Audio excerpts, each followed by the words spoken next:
Good morning बच्चों। आज मैं फिर से आपके सामने एक नया टॉपिक लेके प्रस्तुत हुई हूँ। ये हमारा 4th चैप्टर है और इस 4th चैप्टर का नाम है शांतिपूर्ण एवं संवेद रखने के लिए विविधता में एकता स्थापित करना। इससे पहले मैं लास्ट वाले चैप्टर में पढ़ा था सामाजिक विविधता स्थापित करना, और अब हम पढ़ेंगे शांतिपूर्ण एवं संवेद में एकता कैसे स्थापित करते हैं। मतलब जब हम समाज में रहते हैं तो समाज में जब बहुत सारे धर्म हैं, जातियां हैं, तो उन सब जातियों में हमें उन सब के साथ हमें किस प्रकार से एकता बना कर रहना है, बिना लड़ाई झगड़े के, बिना किसी भी भेदभाव के रहना है। तो इस बात को हम इस चैप्टर में पढ़ेंगे और किस तरह से हम कर सकते हैं, इसका सोल्यूशन क्या निकालेंगे और किस तरह से हम इसको मानेंगे, इस चीज के बारे में हम पढ़ेंगे।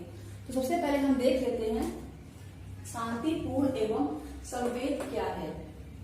तो उसमें हम लिखेंगे समाज में सभी धर्मों, जाति, भाषा, संस्कृति आदि के लोगों का एक साथ शांति एवं मिलजुल कर रहना ही शांतिपूर्ण एवं संवेद कहलाता है। मतलब जब समाज के जो लोग हैं, जो आसपास के आपके मोहल्ले में या किसी राज्य में जो लोग रहते हैं, उनके आसपास जो भी लोग रहते हैं, वहाँ पे हर कास्ट के, हर भाषा के लोग रहते हैं।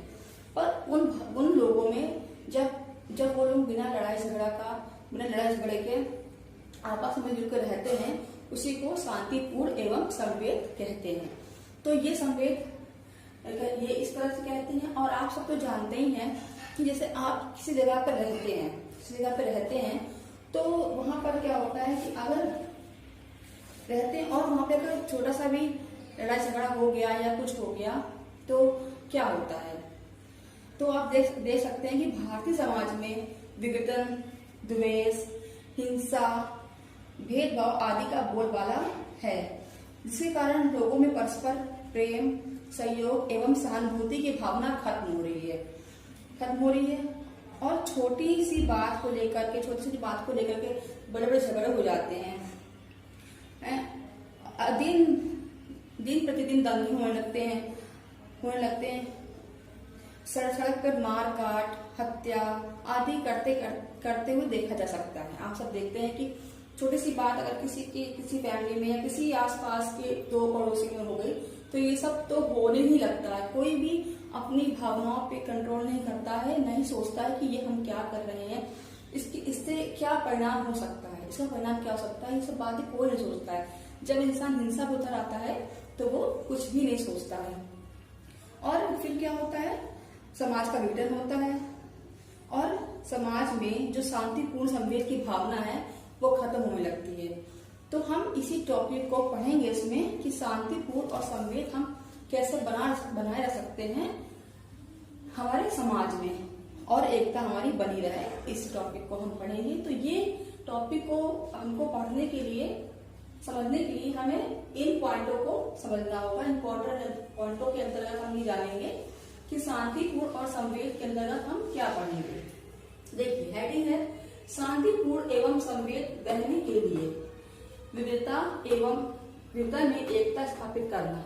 शांति मतलब शांत दिमाग से और संवेद मतलब मिलजुल कर हम किस प्रकार से कई लोगों के साथ एक साथ एकता बनाकर रह सकते हैं। तो इसमें हमारी हेडिंग है, पहली धार्मिक एकता, दूसरी है भाषीय एकता, तीसरी है जातीय एकता, चौथी है राजनीतिक एकता, पांचवी है सांस्कृतिक एकता और छठी है भौगोलिक एकता।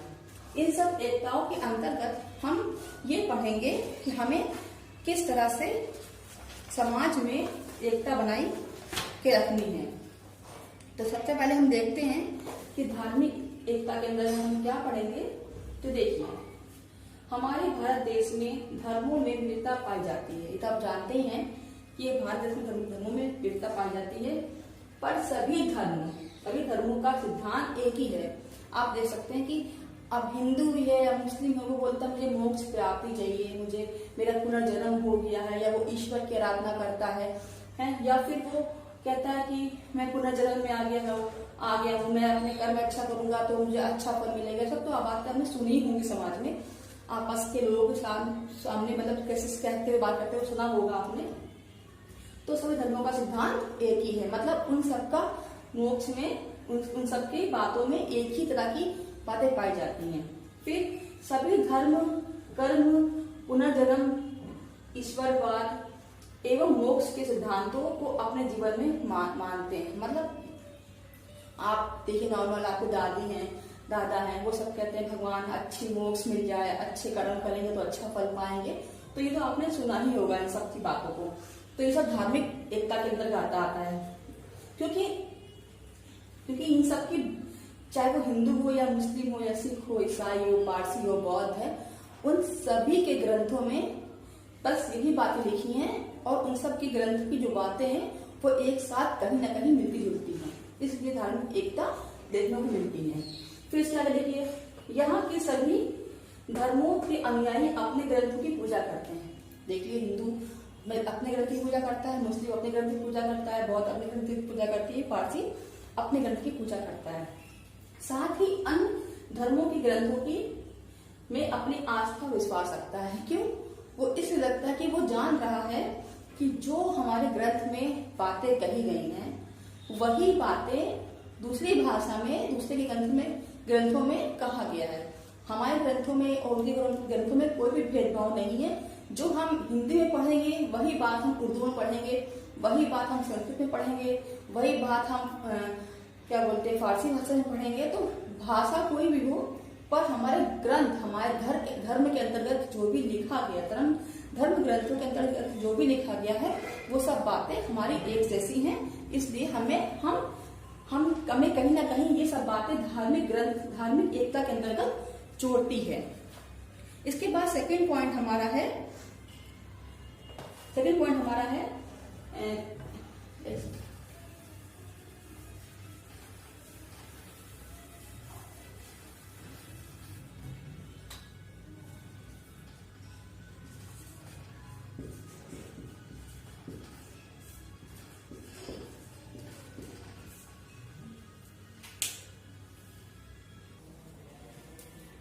तो बच्चों, सेकंड हमारा पॉइंट है भाषीय एकता।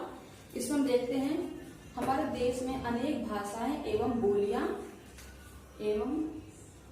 हैं। भारतीय संविधान में 22 भाषाओं को मान्यता दी गई थी। ये दी गई है भाषा के आधार पर देश में राज्यों का पुनर्गठन हुआ है।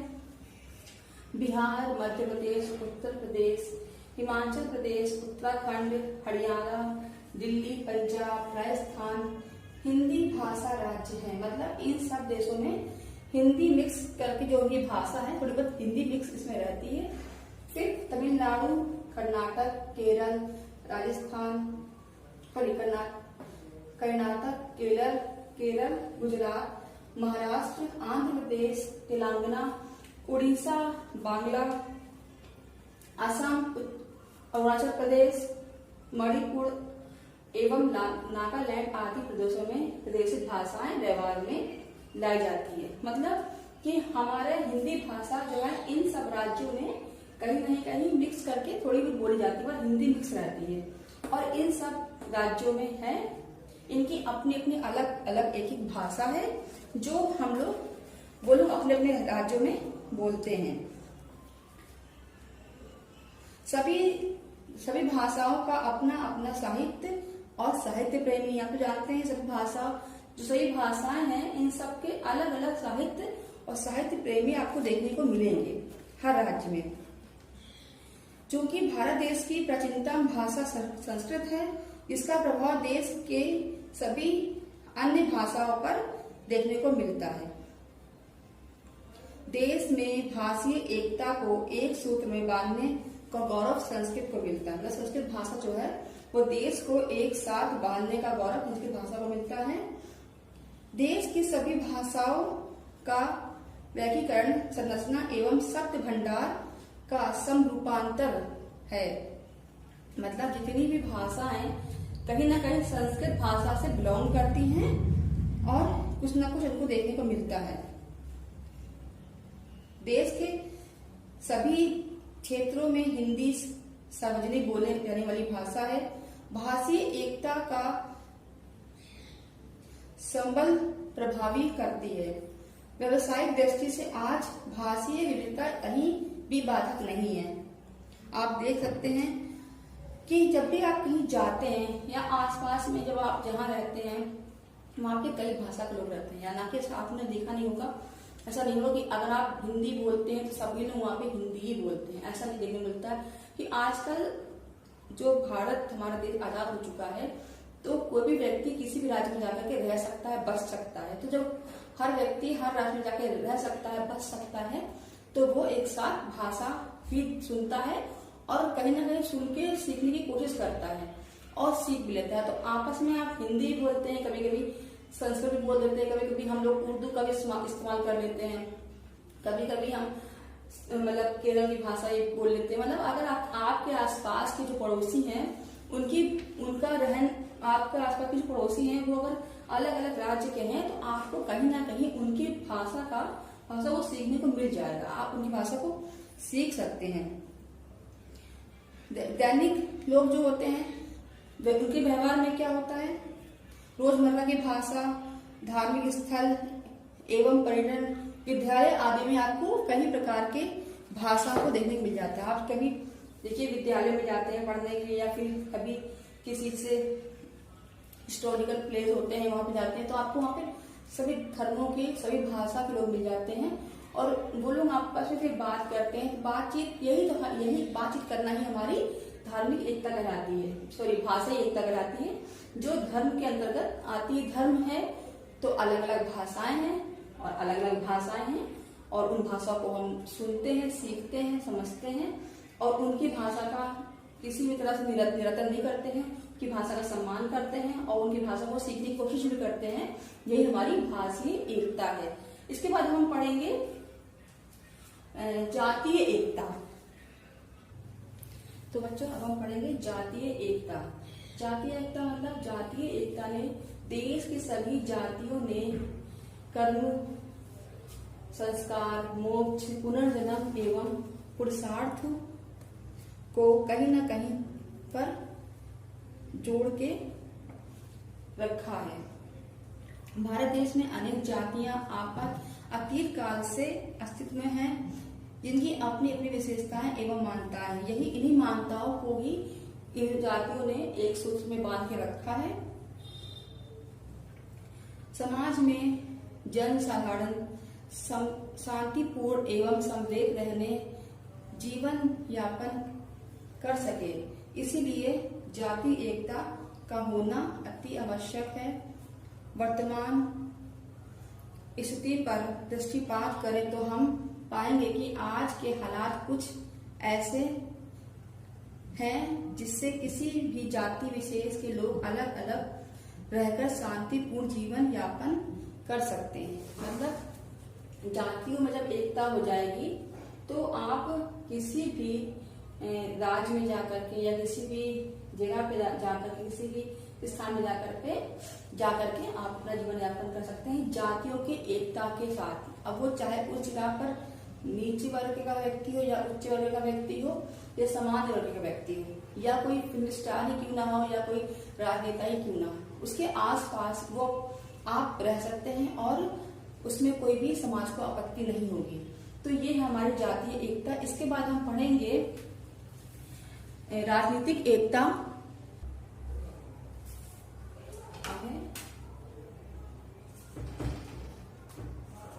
राजनीतिक एकता, इसमें हम पढ़ेंगे बच्चों कि भारत देश में अनेक राजनीतिक दल हैं, जिसमें से कुछ राष्ट्रीय दल स्तर के एवं कुछ क्षेत्रीय स्तर के पाए जाते हैं। सभी राजनीतिक दलों की अपनी अपनी सोच एवं विचारधाराएं होती हैं। अलग अलग चुनाव चिन्ह पाए जाते हैं। सभी अलग अलग अपना अपना चुनाव एवं घोषणा पत्र जारी करते हैं। आप जानते हैं जब चुनाव होता है देश में या राज्यों में तो उनका घोषणा पत्र अलग अलग प्रकार का होता है और वो लोगों से मतलब जनता से नए नए वादे करते हैं और नए नए नियम निकालते हैं कि हम ये कर देंगे आपके लिए, हम आपके लिए ये कर देंगे। तो जो राजनीतिक दल होते हैं जिसमें उनका चुनाव होता है तो उसमें तो वो एक दूसरे के प्रति बहुत ही दिखाते हैं कि तुम हमारे अगेंस्ट हो और हम तुमको पसंद नहीं करते, तुम अच्छा काम नहीं करोगे, हम अच्छा काम करेंगे। उस टाइम तो ये ऐसा कुछ दिखाते, लेकिन जैसे ही वो संसद और विधानसभा के बाहर निकलते हैं तो गले मिलते हैं और फिर से एक हो जाते हैं। इसी चीज को हम कहते हैं राष्ट्रीय एकता, राजनीतिक एकता कहते हैं, राजनीतिक एकता। क्योंकि जब मतलब वोट हो जाते हैं, जब कोई ना कोई प्रत्याशी जीत जाता है तो उसके बाद वो आपस में एक ही जैसे मिल जाते हैं, तो तब ऐसा प्रतीत होता है कि ये सब एक ही हैं, मतलब इनमें कभी लड़ाई झगड़ा या अपना पराया था ही नहीं। इससे भी राष्ट्र में राजनीतिक एकता की पुष्टि होती है। इसके बाद हम पढ़ेंगे सांस्कृतिक एकता।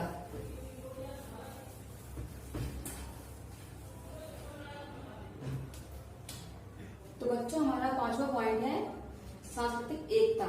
भारत विशाल जनसंख्या वाला देश है, तो जानते हैं आप लोग, जिनकी अपनी अपनी मान्यताएं, परंपराएं, विशेषताएं हैं।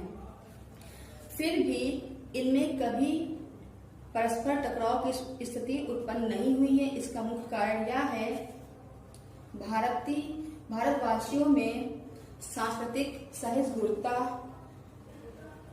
का होना, जिन्होंने सबको अपनाया है, मतलब इन सब चीजों ने सबको अपनाया है, सभी को गले लगाया है। इसलिए भिन्न भिन्न रीति रिवाजों, परंपराओं एवं मान्यताओं के होते हुए भी भारतीय समाज में सांस्कृतिक एकता का विद्यमान है। सांस्कृतिक एकता मतलब विद्यमान है। होली, रक्षाबंधन, दशहरा, दीपावली और अन्य त्योहार समस्त देश में एक ही प्रकार से मनाए जाते हैं, जो इस बात को सिद्ध करते हैं कि भारत में सांस्कृतिक एकता है। इसके अलावा सांस्कृतिक एकता को बंगाल की दुर्गा पूजा में, जगन्नाथपुरी की रथ यात्रा में, महाराष्ट्र की गणेश पूजा में और कुंभ और महाकुंभ मेलों में देखा जा सकता है। ये सब तो आप देखते हैं कि अब भारत के किसी भी देश में ऐसा नहीं कि बस जिस जगह का त्योहार, अगर महाराष्ट्र का फेस्टिवल गणेश पूजा है तो वहीं पे मनाई जाती हो, ऐसा नहीं है। अब वो गणेश पूजा हमारे यूपी में मनाई जाती है, सारे देश में मनाई जाती है। जहां जहां दो धर्म के लोग रहते हैं वो सभी लोग मनाते हैं। तो इस तरह भी हमें सांस्कृतिक एकता को देखने को मिलती है। और हम इसके आगे पढ़ते हैं हमारा नेक्स्ट पॉइंट जो है भौगोलिक एकता।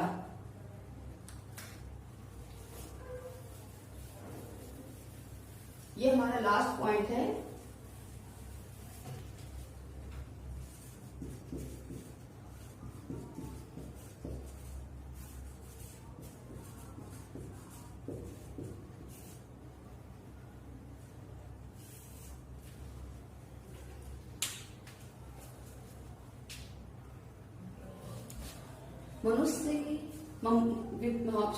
भौगोलिक एकता में भौगोलिक विविधता ने मनुष्य की शारीरिक संरचना, रंग एवं रूप में भी विविधता पाई जाती है। क्योंकि भौगोलिक हमारे भारत देश में कहीं की जलवायु, हर जगह की जलवायु अलग अलग पाई जाती है। तो किसी की बनावट, शरीर की बनावट, कोई मोटा होता है, कोई पतला होता है, कोई नाटा होता है, कोई छोटा मतलब लंबा होता है, कोई गोरा होता है, किसी का रूप रंग बहुत अच्छा होता है, कोई किसी का रंग सांवला होता है। तो भौगोलिक दृष्टि से भी भारत में विविधताएं पाई जाती हैं। क्योंकि उत्तर में पर्वतीय क्षेत्र, दक्षिण में पठारी क्षेत्र एवं समुद्र, पश्चिम में मरुस्थलीय क्षेत्र, मध्य में मैदानी क्षेत्र और पूर्व में समुद्र तटीय क्षेत्र फैले हुए हैं। अलग अलग क्षेत्र में अलग अलग चीजें फैली हुई हैं। इस कारण हमारे भारत देश की जो भौगोलिक मतलब स्थिति है वो अलग अलग है। लेकिन फिर भी यहाँ के निवासी एकता के सूत्र में बंधे हुए हैं। वे अलग अलग रंग रूप होने के कारण भी एक साथ मिलजुल कर रहते हैं। यही हमारी भौगोलिक एकता को प्रदर्शित करता है। तो बच्चों, ये हमारा चैप्टर आज खत्म हो गया है और इसके आगे हम फिर कुछ नया चैप्टर लेके आएंगे, कोई नया पॉइंट लेके आएंगे और हम फिर से इसको समझने की कोशिश करेंगे। आप इन सारे पॉइंट को जो मैंने बताए हैं आप अपनी नोटबुक में लिख लीजिए, समझ लीजिए, ताकि एग्जाम टाइम में आपको बिल्कुल भी दिक्कत ना हो और आप उसको लिख पाए। तो ये हमारा पॉइंट क्या था, शांतिपूर्ण एवं संवेद क्या है, हमने इसके बारे में पढ़ा। और शांतिपूर्ण एवं संवेद रहने के लिए विविधता में एकता स्थापित करना, तो मतलब हमें शांतिपूर्ण और संवेद रहने के लिए सभी में किस प्रकार की एकता को स्थापित करना है और किस किस जगह पर हमें एकता में देखने को मिलती है। तो ये सारे पॉइंट्स के हैं जिन्हें मैंने आपको समझा दिया है और फिर आप इसको समझ लीजिए। और अब हम मिलते हैं नेक्स्ट क्लास में नेक्स्ट पॉइंट के साथ।